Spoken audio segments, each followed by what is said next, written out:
we were talking about like old styles of marketing and things like that. And even on the way here, like you see, I think when you come off of 610 getting onto 290 there. Oh, the billboards. It's billboard here, billboard here, billboard here, billboard here so and it's it's like $3,500 or so a month for that billboard, if not more, depending on the company that you go with. Think about how many people you can reach, how many more people you can reach by video and audio like this, rather than how many people don't drive by those billboards. Yeah, you know? or even are looking at them when they do drive by them. And I think I saw recently y'all did some content for insurance agents too, right? Like life insurance agent. Life insurance, yes. We are doing that too. Yep. That one was really informative. Another cool thing from us is like we're tapping into also the Hispanic Latino community. Yep. That's big. And a lot of people they're not a lot of studios out there who actually are like targeting Latinos and Hispanics. Yeah. So I think that is a great way for us to help our community and everything. Another demographic that needs a voice. Yeah, and this is a great Yeah. low pressure place to have a voice. Yeah, That's what I think. And the cool thing, and I know you're gonna kind of understand where I'm coming from. This is like a lot of other podcasts. So we are the premium podcast studio, right?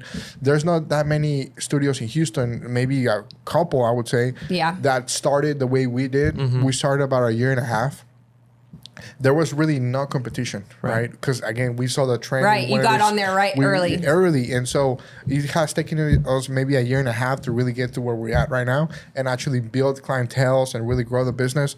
But the cool thing about this is that my background is in video production, so that's why I already had some amazing high quality cameras, like the the FX. Well, this is a great segue into what my next question was going to be, but because I also understand video and have my own video production company and do all of that.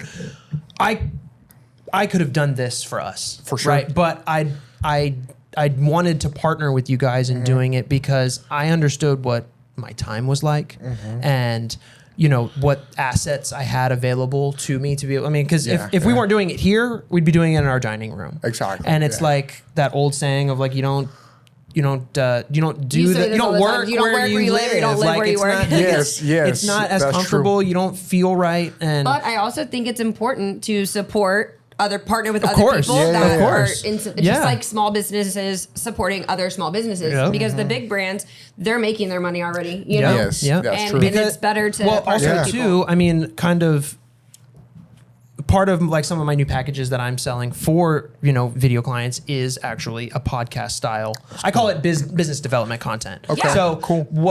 Because some people, what they might not want to do is they might not want to start like a branded podcast, but they need video content, right? So anybody that I have working with me doing that is going to be doing it here. Yes. You guys are already going to be helping me with that. I help them other side with like the distribution and posting all of that stuff and have all the extras and all of that. But so let me ask you a question. Why do you think video is so important nowadays? You answer that one. I mean, video is important now because of I mean, the easiest way to say it is because of how much easier it is to create now. Before it used to be kind of before it used to be kind of like a gated industry in a way. It was either too expensive for people to do, or it was just too confusing, and it's still somewhat confusing for people. Like I think more and more people are getting comfortable with pulling the camera out and doing something, but I think what they get in their head about is like, okay, now how do I make it look nice? Look good. Yes, right? exactly. And that's still something that people go to school to learn how to do that, or people spend many years learning proper video editing or better video editing or what have you. And I think that's what still even might hold a lot of people back. You know what's interesting? Like you're really good in the video side of things, and you're getting better also in the audio side of things. But you already have that audio side of things, and have great communication skills. Yeah. So it's like the perfect match: video and audio. Right. You know what I mean? We are pretty much. Yeah. If I was ever feeling down one day, I know that she could easily step in and carry an episode or two. Exactly. Sure could.